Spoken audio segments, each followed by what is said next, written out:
Director na si Dr. Almayra Tiburon ay nagsasagawa ng isang seminar na tinatawag na tertulia. Ito ay hindi lamang po nagtatampok ng iba't ibang talakayan na natutungkol sa pagpapahalaga sa ating panitikan, kundi pati na rin po sa pagpapahalaga sa kulturang Maranao at ang pagkakaroon ng kapayapaan. Sa seminar na ito, pagpapahalaga sa sining at tula ang ating matutuklasan at matututunan mula po sa ating mga tagapagsalita. Alhamdulillah, mapalad po tayo dahil naging bahagi po tayo ng seminar nito. Maligayang pagdating po sa Tertulia 2024, Pintula, Guhin Mo, Tula Ko para sa kapayapaan. Bismillahirrahmanirrahim. Alhamdulillahirrahmanirrahim. Sa kultura nating mga Maranao, walang iba po kundi ang Direktor ng Sentro ng Wika at Kultura, Dr. Almayra Tiburon para sa pamumuhay ng pananalita.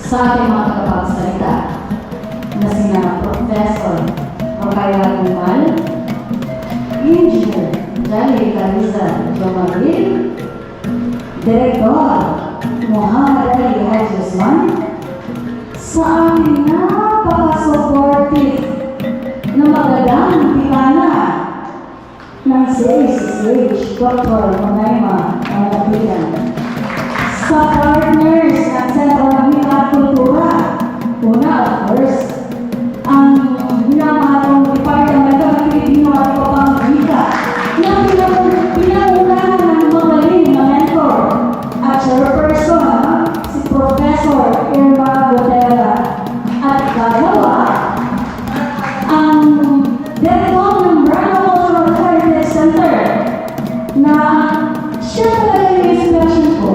Lagi, Dr. Sorhaila Lapid. Sa mga kaunti na nandito, sa mga pag-aaral, at sa lahat ng bisita. Assalamualaikum. Welcome po sa program ito. Ang tema po natin ngayon ay Pintula, Guhin Mo, Tula Ko para sa kapayapaan. Magpapahalaga po ito sa sining sa pamamagitan ng pagpinta at panunahan na sumisimbolo sa kahalagahan at kontribusyon ng panitikan sa pagpapanatili at pagpapalaganap ng kapayapaan. Dito ay lalo po nating pasasalamatan si panitikan na tunay na instrumento sa pagkamit ng kapayapaan. Ang tulang binubuo ng mga salita ang magpapahayag ng mga kulay at imahe na bumubuhay sa pagpipinta na ipinapaabot ang mensahe ng kapayapaan. Inshallah po, makikita po natin ang ating engineer mula pa Cotabato na on the spot po siyang magpe-painting. Okay? On the spot po yan. Mababatid sa kanila, okay, kung paano magpapatuloy ay pakilala ang kanilang esensya, yung mga speakers natin. Pero Maranao, sa kanilang komunidad, sa larangan ng pagpinta at pagsulat ng tula. Panahon na po upang buksan ng mga Maranao sa sariling kultura at sining sa sariling paraan na tunay na magpapalawak sa isipan at paunawa. Alhamdulillah, sa pagpapawala sa atin ng ating tatlong magagaling na speakers. Atin pong i-enjoy ang oras na nandito tayo at nandun na rin ang kaalaman na kailan ibabahagi sa atin. Salamat po ng marami at magandang araw sa lahat. Naging sa Dr. Monaima Mangapitan para sa kanyang mensahe. Maraming salamat, anak kong Bantres. Actually, anak ko siya. Bantres ang tawag sa kanya. Assalamualaikum warahmatullahi wabarakatuh. Sa ating Direktor ng Sentro ng Wika at Kultura, Dr. Almayra Tiburon. Sa aking minamahal na Direktor, Sir Haida Tiburon. Sa ating mga panahong pandaral na sina Mother, Professor Rocaila Gumal, Engineer Jali Cariza Jomaril, at kay Haji Usman, at sa inyo lahat na nandito ngayon. Isang maganda at mapayapang umaga sa ating lahat. Maganda uli at mapayapang Pintulia 2024 na may temang Pintura, guhit mo, tulako para sa kapayapaan. Peace be with you. Ika na. Sa panahon ngayon, kung saan ang mundo ay puro ng higwaan at hindi pagkakaintindihan, napakahalaga na pag-usapan natin ang kahalagahan ng panitikan sa pagtanggap at pagpapalaganap ng kapayapaan. Sa pamamagitan ng panitikan, nagkakaroon tayo ng pagkakataon na unawain ang ating kapwa at ang kanilang mga karanasan sa buhay. Ang bawat kwento, tula, at salaysay ay nagbubukod sa atin bilang isang komunidad at nagpapadawak ng ating pananaw sa mundo. At sa bawat pahina ng aklat, nararamdaman rin natin ang kapayapaan sa pamamagitan ng mga kwento ng pagmamahal, pagkakasundo, at pagtutulungan. Ang panitikan ay nagbibigay sa atin ng inspirasyon at pag-asa na kahit sa gitna ng mga hamon ng buhay, merong pag-asa para sa kapayapaan. Po ng Kulturang Maranao, ang direktor ng Maranao Cultural Heritage Center na isang active at wala rin bukas ang kanyang kagandahan, Dr. Sir Haila Latif Yusuf.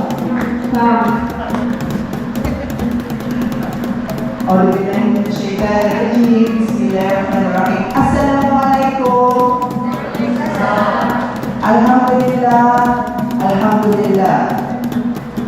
Isa ako sa pinakasaya sa araw na ito. Kahit na ako'y nahihirapan sa bawat bigkas ng Pilipino na nagkagaling sa akin sa araw na ito. Dahil ako'y isang estudyante lamang ng wikang Pilipino. Talaga naman. Pamimigay po kayo sa ating mga partners, ang Departamento ng Pilipino, mga ma'am, mga sir. Maraming salamat sa ating patuloy na pagsasama sa mga gawain katulad nito. Ang ating direktor ng Sentro ng Wika, ma'am, paano ba yan? Nag-umpisa tayo ng isang taon. Parang taon-taon na ito ay gagawin natin, inshallah.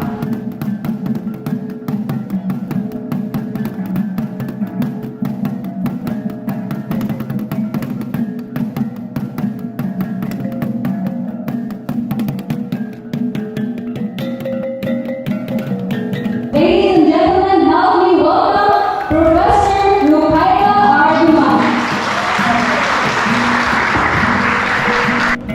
Magandang umaga po sa inyong lahat. Bago po ako mag-umpisa, Pilipino, ito no, ang hirap. So, ngayon sabi ko, bago po ako mag-umpisa ng formal, nais ko munang magbigay pugay at respeto kila Ma'am Alayra Turon na hindi ko nahindihan. Of course, sa aking mahal na magandang din, dikana, at babae, at anak-anakan. Sila mo na iba. Paano po yan magiging bayo? Sabi ko ni Ma'am Alayra, kailangan magbayo ako ng aktual.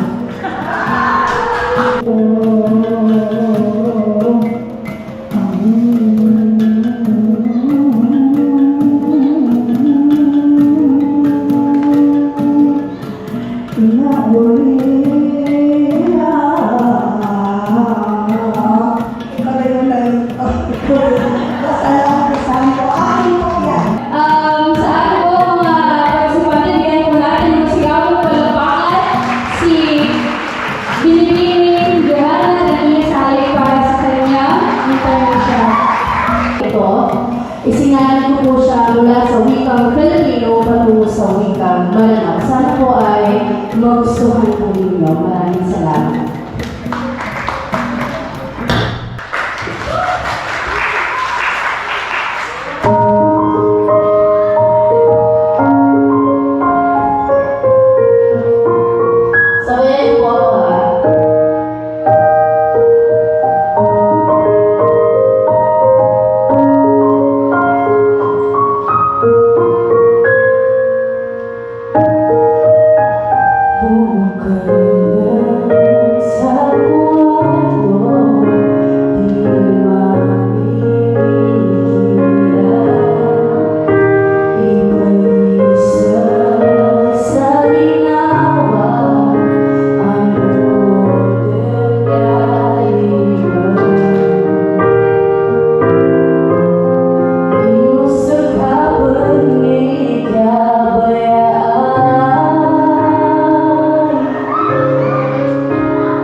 Simple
ni Miss Joanna Sali, to all the guests and students, and to my pinakamamahal na mother over there sa aming kalanay. Magandang umaga, maayong buntag, mga kapitan tanaw naman po. Bago po ako magsimula, nais kong magbigay pugay kay Dr. Almayra Tiburon sa pag-imbita sa akin dito bilang isang speaker sa programa ito. Ako po si Chilika Reza ni Jumael, and I like to call myself an artist. Mga dots po, different colors, kapag ng gusto image.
Nagpupugay po kami sa Komisyon sa Wikang Pilipino, Sintro ng Wika ng Kultura at ang College of Social Science and Humanities.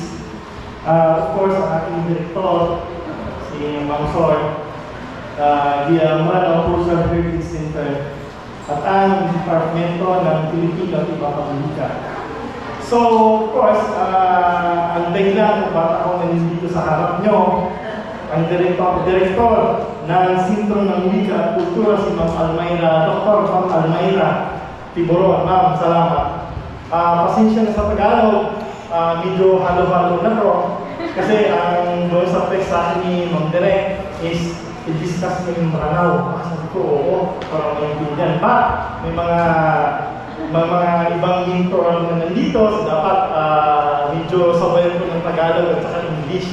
Kung kaya na para at least lahat na natin naiintindihan paano may yung pagsasabihin ko dito sa harap mo. So, siyempre, lahat ng gumalo na yun sa programa ito sa Territorial 2024. So, salamat sa inyo lahat.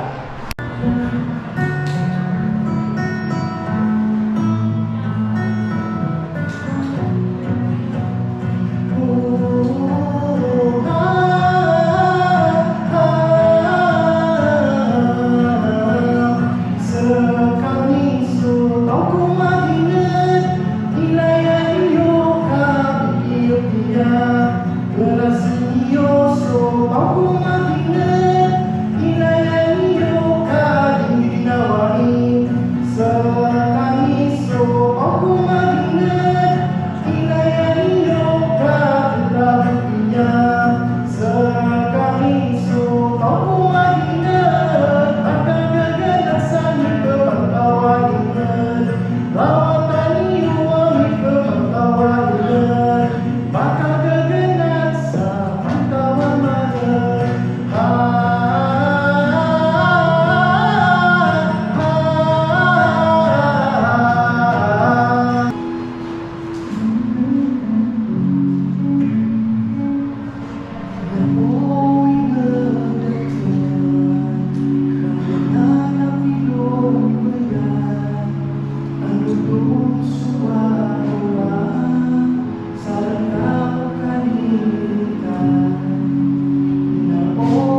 Suara peperangan juga kawin berundang.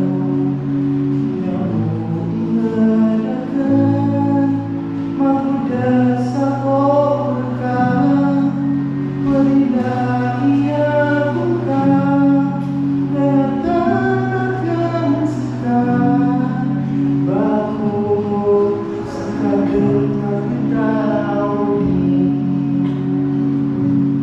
Oh ingatkan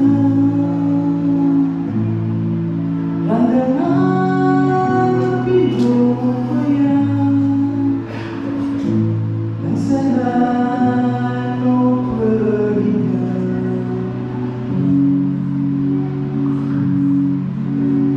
Oh ingatkan amanah dan munahkan memberikan aku dulu tetapi diruka dengan.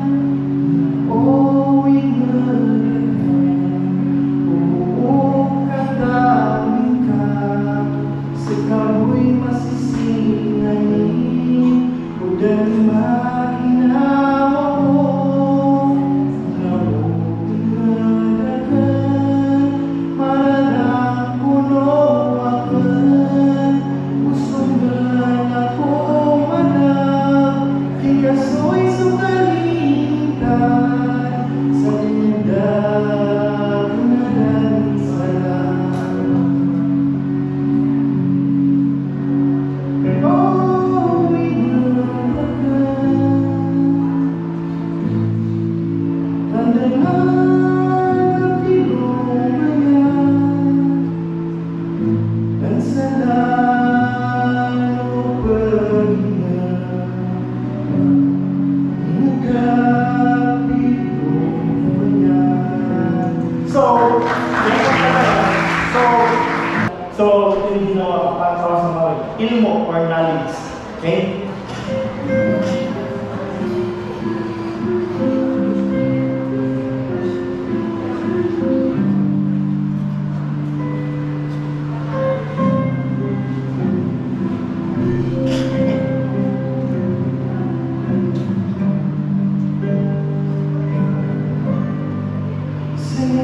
Selamatkan kami masa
si